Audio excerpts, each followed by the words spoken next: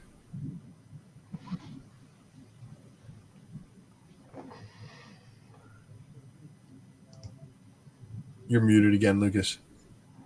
Yeah, so there is a movie that's supposed to be happening with Ultraman coming out of, I forget whether it's Japan or China, whatever. But once again, it's been delayed. So I've already seen the trailers and everything for it, and I don't see it as enough to, once again, kindle that freaking enthusiasm for Ultraman. So don't go big on any of these. There was like what you're saying is the original manga is the only thing you should be specking on, and watch the original shows. And that's exactly. And that's only if you really, really freaking love it. If you really love the cheap value but interesting freaking stories, don't freaking think that this is going to be the retirement run for you. Well, especially that 1/100. I watched my Marvel Universe propaganda on Disney Plus that told me that all of these shows wouldn't be possible without the Spider-Man TV show they did in Japan. It's true. Well, I mean, I forget. Shit, I freaking did Anime Alphabet with freaking Nick and Aaron Yee, and there was a predecessor to the predecessor for all this stuff, and I forget what the name of it was. Low. I mean, talking about low value. Freaking had no value, but it all constitutes back to one freaking show about one guy who just had a freaking suit, could do freaking karate pretty well. And then everything's expanded out from that. Epic Catharsis says, can't get to the Kachu. Get out! Get out! That means that you don't freaking like Godzilla and King Kong. Man, get the fuck out. You're in. Go. Ultra Mega by James.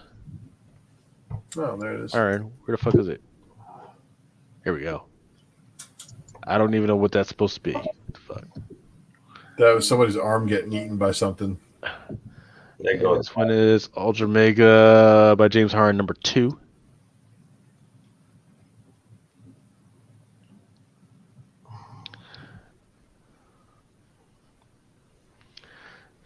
This one's a little better where I can actually tell what's going on. This one's Ultra Mega by James Harren, number 2, cover D, number 10, black and white version. And once again, some of these covers that I'm showing you guys, and it has other freaking covers. It's just that I don't have the fucking cover art for that. So let me know if you want me to research, figure out what's going on, if there's other covers for that, and I'll freaking let you guys know. Vengeance of Vampirella. I'm not going to go through all these, even though some of them are pretty freaking tight. This one's a 1 to 10 by Sokovia. When they get Prillo or when they get the other guy. So Perillo, this one is the. Okay, so this one is just. This is not an incentive variant. This is one that says, hey, pay $50 and you get this freaking cover, right? I can actually probably get it to you for a little bit cheaper, so let me know if you're interested in this. Once again, I love Perillo, but man, I know his fucking hand is falling off, so it hasn't been as good because of the context. The background is kind of boring. But here you go. That's just that Perillo. Now, the one that I've been freaking loving, and this one's by Ben Oliver. This one would be freaking awesome. As soon as I can, I'm freaking ordering this one. I would love if they can make a poster out of this. This one's just freaking straight jiving with me right now. All right, I've hit my wall. Okay, we got five. I didn't get the dad nap in, but yep, damn. we got 5 more. Way of X. I forget. I think this is like 1 of 25. Miller design. That's usually your 1 in 10. Yeah. It's been a 1 in 10 track record as far as that goes. So this one, I forget. Oh, actually, this one is not a freaking incentive variant. However, this one is done by my girl Wolf Maria, freaking excellent freaking artist, like really freaking detailed.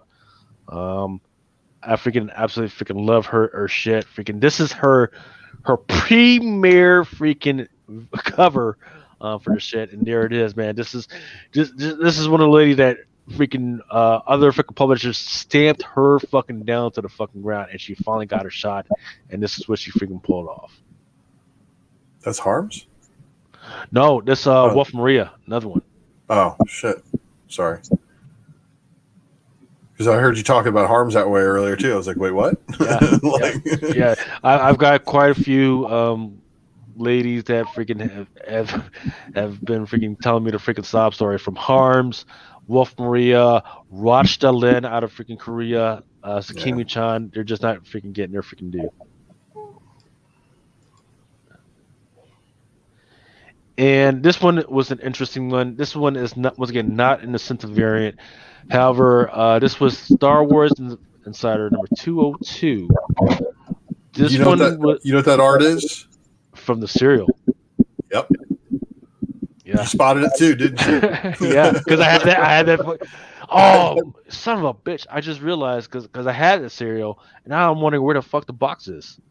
I think my wife threw away the box. God dang it! And from what I was looking at on the boxes had like 12 different arts. Yeah, got to catch them all.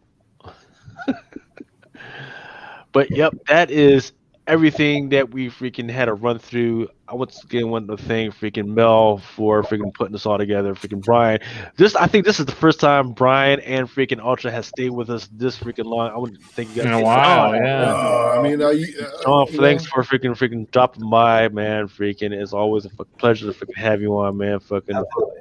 I could do marathons every now and then, but I didn't get a dad nap today, and I've got a child sleepover happening tomorrow night that I'm going to try to be out of the house for as much as possible. Yeah, but you're still hung in there, and that's freaking awesome, man. Thank you guys because I get to sleep late. So, like, look, check it out. The wife has already made arrangements to go take the kids to the park in the morning, so I get to sleep late. It's going to be great. But I am out of coffee creamer, so I got either black coffee or nothing if I wake up. So we'll see what happens when I wake up. Guys, black coffee for 2 weeks straight, and you don't never look back. Yep. The only other thing I do have to tell is I'll freaking once again just pay attention to your emails, and I'll freaking put that stuff out as it comes in. But yeah, once again, thanks to everybody. Once again, I've got another podcast about 2 or 3 hours. So if you guys need to ask any questions, just hang out. Once again, I will be in the Comic Crusaders Discord. Once again, thank you guys for listening to all 56 people that have been hanging out with us, as drunk as fuck as I am. Love you guys, and peace, and be good to each other.